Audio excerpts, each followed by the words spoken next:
energy is, to me, a corner in a triangle of security and politics.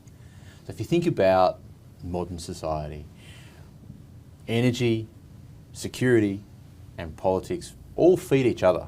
It's almost the triangle of modern civilization. Because without energy, we don't have anything. We organise ourselves in a political system, and security sits off the back of that, defence sits off the back of that. So to me, something that fundamental, like everything we do, is driven by energy and energy policy and energy security.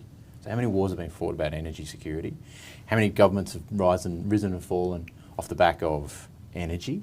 Energy sits in the middle of everything we do, and as modern society progresses, from the beginning, from the time man learned to create fire and harness fire, we were talking about energy.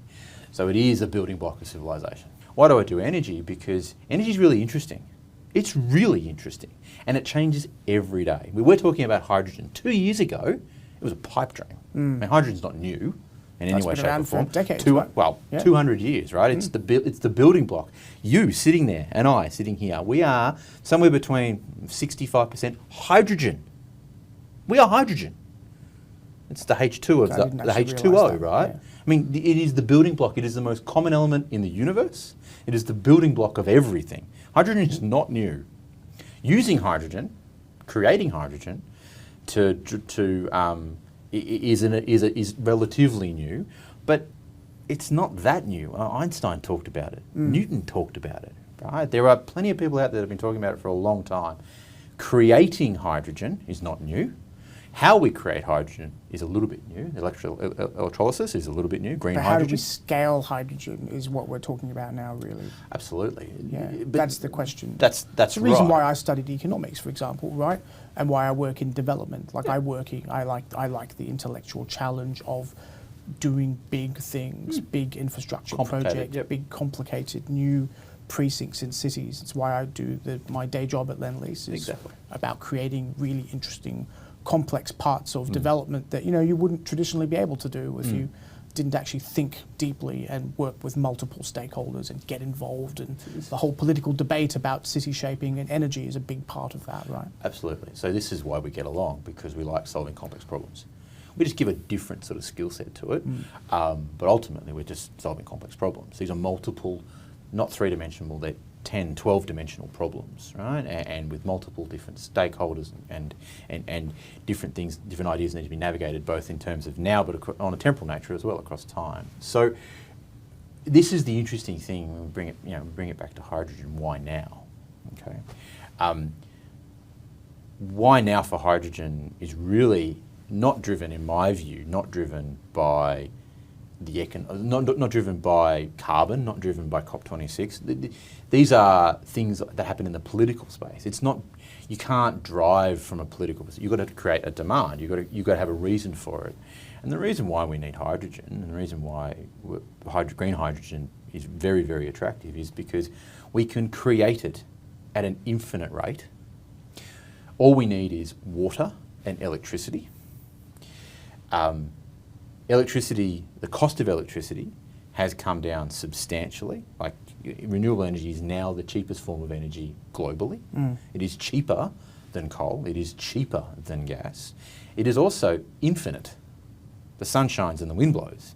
The problem with both of those things is they're intermittent. The sun only shines in the daytime and the wind only blows when it's windy. That's the problem.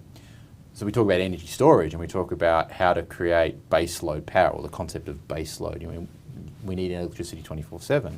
We also need a fuel or energy to put in particularly mobile applications, whether that is trains, buses, cars, ships. Long-haul transportation, shipping, aviation. Exactly right. So, and that you need a fuel. You need a source of energy that is easily transportable and on demand.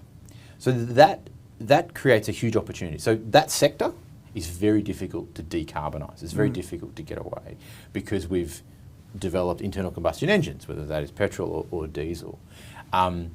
People often ask me, am I going to drive a hydrogen car? I don't think we're going to drive hydrogen cars. I think we'll drive electric cars. But am I going to get a hydrogen bus to work and get on a hydrogen plane to fly around? Yes, I am. Are our goods going to be shipped internationally using hydrogen or a derivative of hydrogen, ammonia, which is just hydrogen plus? Yep. The answer to that question is yes. And that fundamentally is a replacement of diesel. Correct. It's diesel replacement. So just to give that a little bit of a nuance, if you drive a diesel car because you're doing hundreds of thousands of kilometres a year, because that's when diesel becomes economic, then you might drive a fuel cell car, a hydrogen fuel cell car.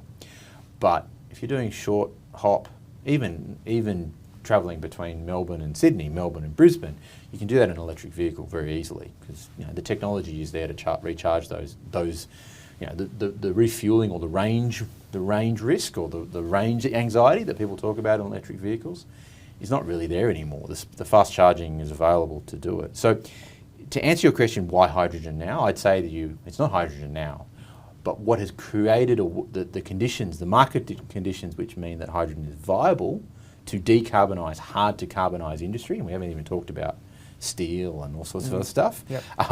But hard to decarbonise industries is because the cost of electricity, the cost of solar and wind has come down so substantially. Electrolysis gives us a way to fundamentally split water into oxygen and hydrogen.